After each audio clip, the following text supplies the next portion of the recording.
स्वागत है बच्चों। आज का हमारा विषय है विज्ञान कक्षा 9 गति। 8वां लेसन है ये। तो हम इसमें जान लेते हैं क्या क्या इस पाठ में दिया गया है। सबसे पहले किसी वस्तु की भौतिक अवस्था के दो रूप होते हैं, विराम अवस्था, दूसरा गतिज अवस्था। विराम अवस्था स्थिति में कोई बदलाव नहीं होता। गतिज अवस्था स्थिति में लगातार बदलाव होते रहते हैं। स्थिति में लगातार बदलाव के कारण ये कई प्रकार की होती है। गति समान त्वरणीय गति, असमान त्वरणीय गति, रेखीय गति, वृत्तीय गति। थोड़ा हम आगे बढ़ लेते हैं, देख लेते हैं इनको। समान त्वरणीय गति समान समय में समान दूरी तय करना। असमान त्वरणीय गति या समान गति समान समय में असमान दूरी तय करना। समय समान है दोनों में, इसमें समान दूरी तय कर रहा है तो समान दूरी, असमान दूरी तय कर रहा है तो असमान गति। रेखीय गति रेखीय पथ पर, वृत्तीय गति वृत्ताकार पथ पर। अब समान समय में असमान दूरी तय करना यानी कि असमान गति, त्वरण गति और मंदन गति। रेखीय पथ पर दूरी, वृत्ताकार पथ पर विस्थापन कहलाता है। त्वरण गति समय के साथ गति का बढ़ना त्वरण होता है। मंदन गति समय के साथ गति घटना मंदन कहलाता है। दूरी चली गई वास्तविक पथ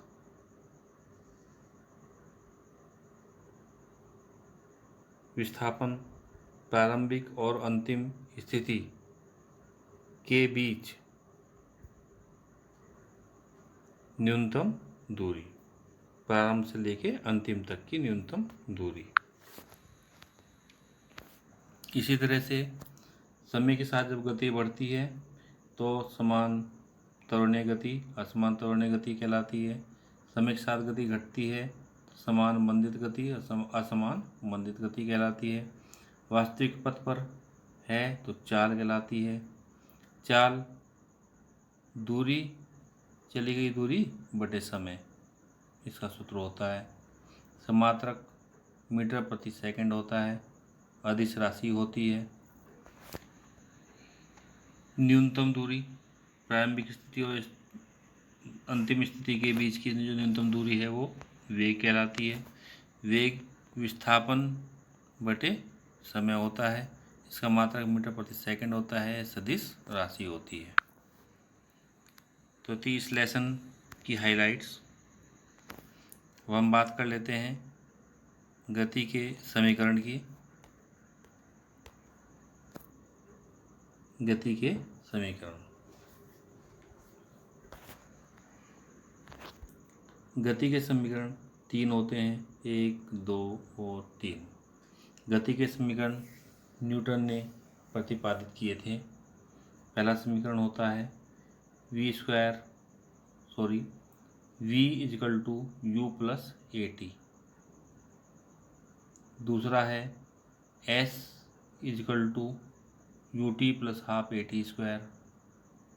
तीसरा है v स्क्वायर बराबर u स्क्वायर प्लस 2as। अब ये v u a t क्या है, इनको जान लेते हैं।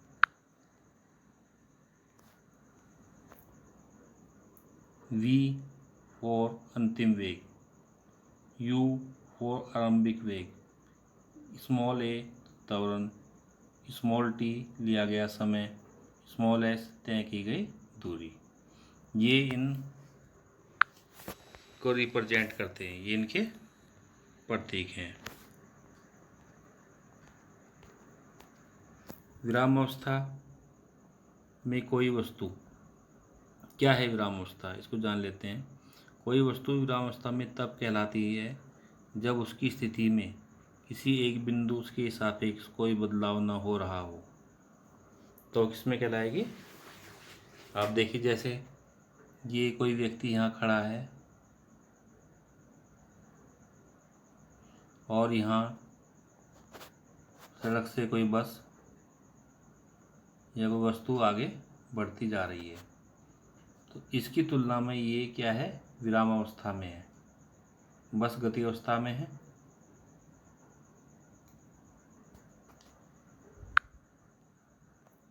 गतिज अवस्था, यदि किसी वस्तु की स्थिति में लगातार बदलाव हो किसी एक बिंदु के सापेक्ष, वही एक बिंदु स्थिर है, एक बिंदु गति में है, तब यह वस्तु गतिज अवस्था में कहलाती है। यानी कि लुढ़कती हुई बॉल, चलती हुई साइकिल, चलती हुई बस, चलता हुआ व्यक्ति, ये सब गतिज अवस्था में कहलाती हैं। गतिज अवस्था के प्रकार, विभिन्न तरह के पथ पर, पथ मतलब रास्ता, सीधा भी हो सकता है, तिरछा भी हो सकता है, गोलाकार भी हो सकता है। विभिन्न तरह की गतिज अवस्थाएं होती हैं। विभिन्न गतिज अवस्थाओं के प्रारूप निम्नलिखित हो सकते हैं। वृत्तीय गति, गोलाकार पथ में। रेखीय गति, रेखीय पथ में। कंपन गति, दोलन पथ में। कैसे? ये पेंडुलम है, इधर इधर और अपनी स्थिति से इधर। तो इस तरह से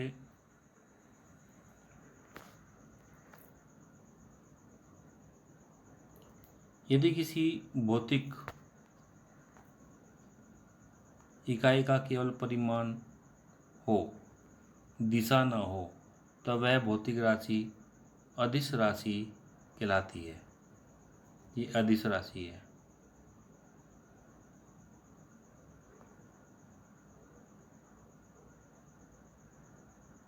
जैसे चाल और दूरी, चाल और दूरी अदिश राशि हैं। इन भौतिक इकाइयों का परिमाण और दिशा दोनों ही होती है। उदाहरण, वेग, ये है सदिश राशि। अदिश राशि और सदिश राशि। अदिश राशि में दिशा नहीं, परिमाण होता है, और सदिश राशि में दिशा होती है। इसी तरह से हम बात करते हैं विस्थापन की। विस्थापन को एक नज़र में जान लेते हैं, क्या है? दूरी और विस्थापन। देखिए, ये कोई वस्तु है ए और बी, ये ए से चलकर बी पर पहुंचती है। ये इसकी प्रारंभिक स्थिति है U, ये इसकी अंतिम स्थिति है V। और वस्तु, कोई व्यक्ति यहाँ से चलता है ए से, और क्या करता है? ये सीधा रास्ता आ रहा है इसका अंतिम स्थिति तक, मान लीजिए इसका होम है, घर है, घर से चला होगा वहाँ स्कूल के लिए। आइए घूमते फिरते इधर उधर से, नदी से होते हुए, झूला पुल से होते हुए इधर जाके यहाँ पहुँचता है। तो ये वास्तविक पथ जो वस्तु द्वारा चला गया है, ये क्या कहलाएगी? उसकी दूरी S। और न्यूनतम दूरी कौन सी होगी? जो यहाँ A से सीधे सीधे यहाँ तक आएगी, ये वाली, ये कहलाएगी इसकी न्यूनतम दूरी।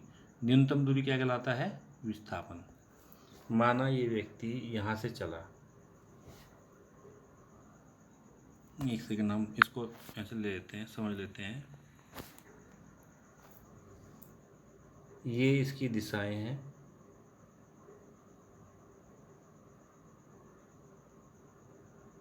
ईस्ट, वेस्ट,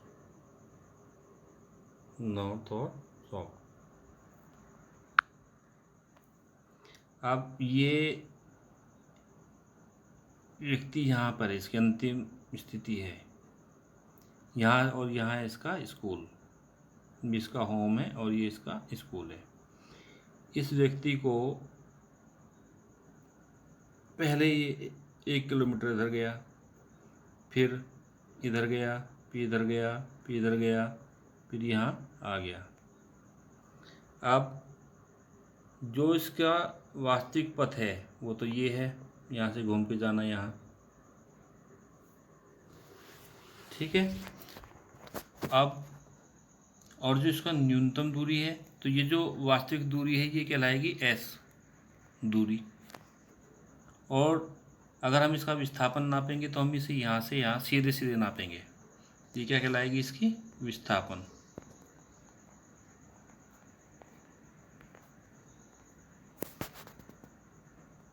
ठीक है।